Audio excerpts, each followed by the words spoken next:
Hey there, movie fans. It is time for a brand new episode of the Movie Mantz Double Feature. Very excited about today's double feature. Now, this is how it works. I pick two films, whether they are back-to-back installments in a film series, or they have the same director, or a similar subject matter. I put them together and then outline why they would make the perfect double feature. So I'm really excited about this one in particular because these two movies, it makes a whole lot of sense for them to be seen as a double feature and for a lot more reasons that aren't just the obvious ones. Now, those two films are Close Encounters of the Third Kind and E.T. the Extra-Terrestrial. Now, I know what you're thinking. Okay, they're both about aliens. Both movies are directed by Steven Spielberg. Yes, obviously that's true, but there are so many other reasons why these movies are truly perfect together. So let's just get through some stats here. Now, Close Encounters of the Third Kind, as we all know, directed by Steven Spielberg. It came out on November 16th, 1977. It cost $20 million to make. Domestically, it grossed about $135 million. Worldwide, it made $307 million, second only to Star Wars as the highest grossing movie of 1977. Rotten Tomatoes score 95%. Now, Close Encounters won 2 Academy Awards for cinematography, and it was also given a Special Achievement Oscar for sound effects editing. It was also nominated for 7 more Oscars for directing, supporting actress for Melinda Dillon, best score John Williams, art direction, sound editing, and visual effects. Then there's E.T. the Extra-Terrestrial, directed by Steven Spielberg, cost $10.5 million to make. Domestic gross is $435 million. Now that includes reissues over the years. Worldwide gross, $793 million. Rotten Tomatoes score, 98%. 4 Academy Awards for score for John Williams, visual effects, sound and sound effects editing. It was nominated for 5 more Oscars for Best Picture, Best Director Steven Spielberg, Original Screenplay Melissa Matheson, and Cinematography and Sound Effects Editing. Okay, now from there, let's take a look at some of the many reasons that these two movies make the perfect double feature on the Movie Mantz Double Feature. Okay, first, both movies came out during landmark times. Now, Close Encounters of the Third Kind came out in 1977, the same year as Star Wars. All right, right then and there, you don't need to say anything else. These are 2 of the greatest movies of all time, directed by good friends George Lucas and Steven Spielberg, and they came out only 6 months apart in 1977.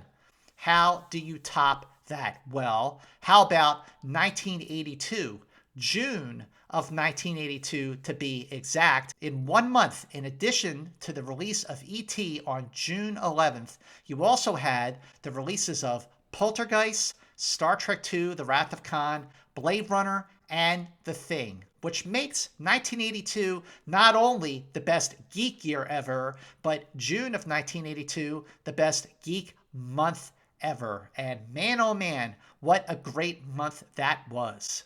Second, both movies deal with first contact, but in very different ways. Now, in Close Encounters, it's on a much bigger, a much grander scale because you have the government staging this fake disaster to get people out of there so that they can make this makeshift thing behind Devil's Tower and invite the aliens and have first contact. In E.T. the Extraterrestrial, first contact is done on a much more intimate scale with first contact happening behind Elliot's home. But in both cases, first contact was done in a sublime, beautiful way that was deeply moving. Number 3, that's communication. Communication is a key in both of these movies. In Close Encounters, communication is done in musical tones. especially 5 of them in particular, which if you sang them or played them to anyone, they would just say, oh yeah, that's Close Encounters of the Third Kind.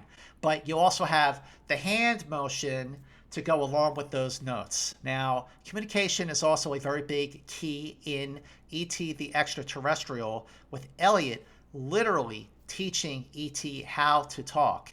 But there's also the very spiritual, the very inward connection between E.T. and Elliot, which helps Elliot give E.T. the resources so that he can phone home, communicate, and go home. Number 4 would be broken homes. In E.T. the Extra-Terrestrial, Elliot comes from a broken home.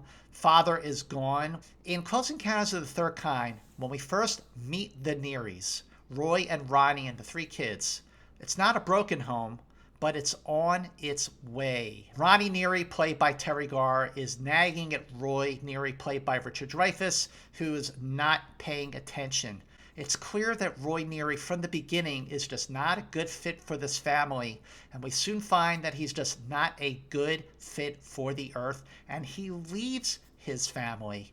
Then there are the empathizers. Both movies have people on the other side who are empathizing with our protagonist. So in Close Encounters, you have Claude Lacombe, played by French filmmaker Francois Truffaut. He's the government official in charge of setting everything up to communicate with the aliens, but he sympathizes and empathizes with the stragglers who found their way to Devil's Tower because they were invited. And he even says to Roy Neary at the end of the film, and standing in front of the UFO, he goes, I envy you.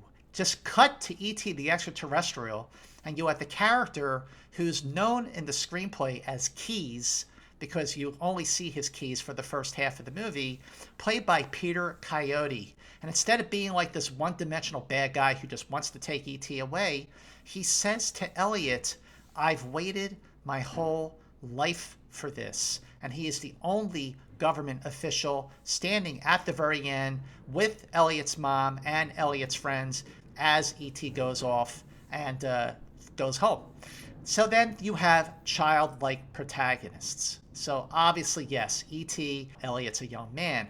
But in Close Encounters of the Third Kind, Roy Neary may be a married man with 3 kids, but he's childlike. I mean, he has a model train set in his living room, and he gets more excited than anyone else about the prospect of seeing Pinocchio. The kids don't want to go. They want to go play goofy golf, but Roy wants to go see Pinocchio.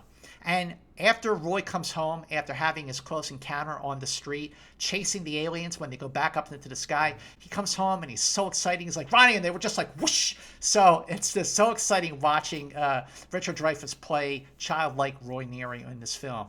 Then you have the great scores by John Williams. I mean, what can you say about both of those scores? They encompass so many emotions. The biggest compliment to those scores is that they are unforgettable. They are not only among the best scores that John Williams ever did, they are among the best scores that anyone ever did. So then finally you have the spaceship leaves at the end of the movie.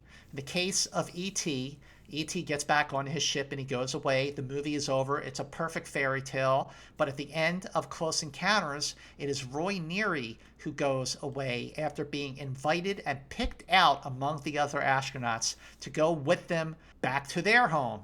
And the movies, both of these movies are great because they leave a lump in your throat and they are unforgettable. And these are 2 of the greatest movies ever made. Close Encounters of the Third Kind, for me, is really up there with Blade Runner as my personal favorite movie of all time.